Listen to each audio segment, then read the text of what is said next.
रमजानुल मुबारक के महीने का आखिरी अशरा इतना मोअज़्ज़ज़ है कि ये वो दिन है जिनमें हमारे प्यारे आका मोहम्मद मुस्तफ़ा सल्लल्लाहु अलैहि वसल्लम अल्लाह पाक की इबादत में बेहद मसरूफ हो जाते थे और दुनिया से अपना राब्ता मुंतक़ा कर लेते थे और सारी रात को जाग कर अल्लाह पाक की इबादत किया करते थे। रमजान के आखिरी अशरे की रात की फजीलत ये भी है कि अल्लाह पाक ने कुरान मजीद को शब कदर में ही नाज़िल फरमाया, इसलिए ये रात 1000 महीनों से कई गुना बेहतर है। नेज़ इस रात नेकी बुराई पैदाइश मौत रिस्क और गुनाह जितने भी अफ़ालो वाक़ियात हैं इस रात इंसान के तकदीर में लिख दिए जाते हैं। लैलतुल क़द्र रमजान के आखिरी अशरे की एक अजीम रात है, लिहाजा अल्लाह के रसूल सल्लल्लाहु अलैहि वसल्लम ने अपनी उम्मत को पूरे 10 दिन की ताक रातों में शब कदर को तलाश करने की हिदायत फरमाई।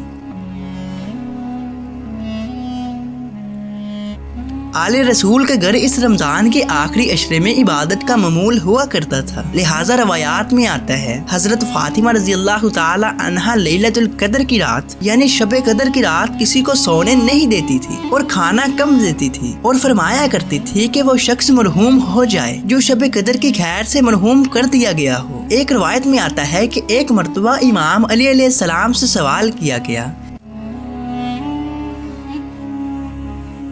कि हमें शब कदर के बारे में कुछ बताइए, तो मौलाए कायनात ने फरमाया कि ऐसा नहीं कि हम शब कदर के मुतल्लिक नहीं जानते, इसे पोशीदा रखा गया है और इसमें कोई शक नहीं कि अल्लाह पाक ने इसे तुम्हारी वजह से पोशीदा रखा है और तुम सब इंसानों को मौका दिया है। अगर कोई शब वाक़या होती है तो तुम सब इंसान नेक माल अंजाम देते हो और इसके अलावा तुम दूसरी रातों में बिल्कुल अंजाम नहीं देते। इस रात को अल्लाह पाक का दिया गया एक मुकद्दस तोहफा समझो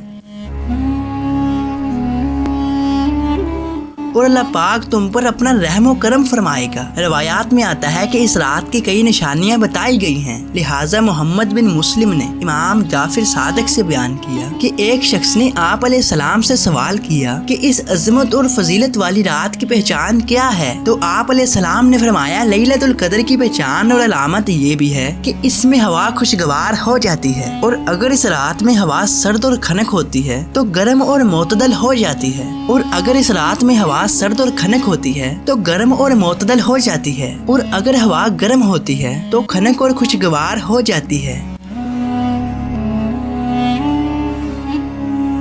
इमाम बाकर ने एक मर्तबा फरमाया, खुदा की कसम जो शख्स लैलतुल क़द्र की तस्दीक करता है और बगैर किसी शक व शुबा के यकीन पैदा कर लेता है कि ये सूरा हमारे सिलसिले में मखसूस है, इसलिए कि जब हमारे प्यारे आका मोहम्मद मुस्तफ़ा सल्लल्लाहु अलैहि वसल्लम की वफात का वक्त करीब आया तो आपने मौला अली अलैहिस्सलाम से मुखातिब होकर फरमाया कि ये मेरे बाद तुम्हारा वली है